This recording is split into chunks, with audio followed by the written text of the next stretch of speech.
গেছে। আচ্ছা, আমরা আজকে শুরু করব ওয়েব ঠিক আছে? তো ছিলাম। দেখি কথা আসলে পড়ার চেষ্টা করব। তো প্রথমেই আসতেছে ভাই, ইন্টারনেট ব্যবহার করে পাঠানো লিখিত তথ্যের নামই হলো হাইপারটেক্সট। এই হাইপারটেক্সট গুলো খুঁজে পাওয়া যাবে বিভিন্ন নেটওয়ার্কে, যার নাম হবে হাইপারলিংক। লিখিত তথ্যের বাইরে ছবি, অডিও, ভিডিও ইত্যাদি হাইপারলিংক দ্বারা আন্তঃসংযুক্ত জাতীয় তথ্যকে বলা হয় হাইপারমিডিয়া।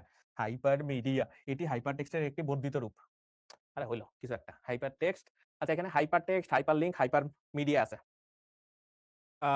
ঠিক আছে, বুঝতে পারছি। আমার দেখা সবচেয়ে ভালো টিচার আপনি। Thank you. আচ্ছা, এখানে হাইপারটেক্সট, হাইপারলিংক আর হাইপারমিডিয়া এই হলো বিষয়াদি।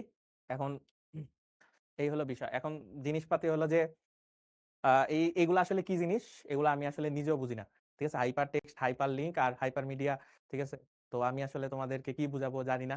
তো তোমরা একটু দেখে নাও আরকি যে এগুলো আসলে কি বুঝায়। ঠিক আছে? দেখে নাও। তো এটা তোমরা দেখলেই আশা করি বুঝতে পারবা যে এগুলো আমি আসলে বুঝি না, যে এই বইতে যা লেখা আছে তাই এখানে লেখা আছে। ঠিক আছে? তো তোমরা পারবা না? হ্যাঁ? এমন মোটিভেশন দিলেন যে যারা পূর্ণতা পেয়ে পেয়ে গেছে তারা তো এখন শূন্যতা নিয়ে ভয় আছে। You are the best teacher I have ever seen ভাইয়া। ওকে, বেস্ট টিচার বলতো ঠিক আছে, কিন্তু এগুলো তো আমি আসলে আবার একটু পারি না। ঠিক আছে? তো তোমরা এগুলা নিজেরা করতে পারবা না। ঠিক আছে? মনে করো যে আমিও তোমাদের মতো মাঝে মাঝে সব ক্লাস করতে গেছিলাম, কিন্তু এই ক্লাসটা মনে করো একটু ফাঁকি দিছিলাম, বুঝছো? তো তোমরা জাস্ট এখানে যা যা লেখা আছে এগুলি দেখেই তুমি আসলে বুঝতে পারবা, তাই না? বুঝে নিও। ঠিক আছে?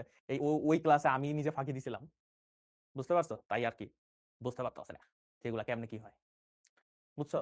বুঝে নিলাম তোমাদের ছিল। বাবা, তো ওরে বাবা, গুগল লেখছে। তো ব্রাউজারে চলে যেয়ে আমরা কিছু লিখবো। ঠিক আছে?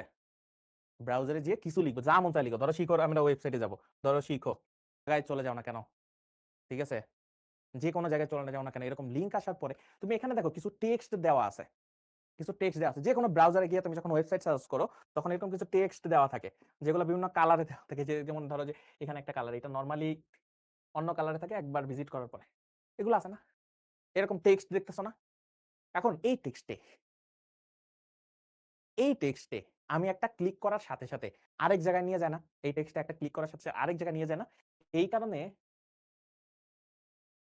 এইগুলাকে বলা হয় হাইপার লিঙ্ক। যে এখানে ক্লিক করলে আমরা আরেক জায়গায় নিয়ে যেতে পারে। এগুলাকে কি বলতেছি আমরা? Hyper link. ঠিক আছে? এগুলাকে আমরা কি বলি? Hyper link. কারণ এখানে ক্লিক করলে আমাকে আরেকটা লিঙ্কে নিয়ে যায়, বা আরেকটা জায়গায় নিয়ে যায়, বা আরেকটা জায়গায় যেখানে আমি সংযুক্ত আছি সেখানে নিয়ে যায়। বুঝতে পারছি? আরেকটা জায়গায় নিয়ে যায়। এখন এই যে হাইপার লিঙ্ক, এই হাইপার লিঙ্ক এইটা এখন কি অবস্থায় আছে? এটা এখন কি অবস্থায় আছে? টেক্সট আকারে আছে। এই কারণে এটাকে আমরা হাইপার টেক্সট বলতেছি। এই কারণে আমরা এটাকে হাইপার টেক্সট বলতেছি। Hyper text. এই কারণে এটাকে আমরা কি বলতেছি? হাইপার টেক্সট বলতেছি। হাইপার টেক্সট বলতেছি। বুঝতে পারছি? এই কারণে আমরা তাকে কি বলতেছি? টেক্সট বলতেছি। এখন এরকম অনেক সময় হয় না যে আমি একটা ছবিতে ক্লিক করলে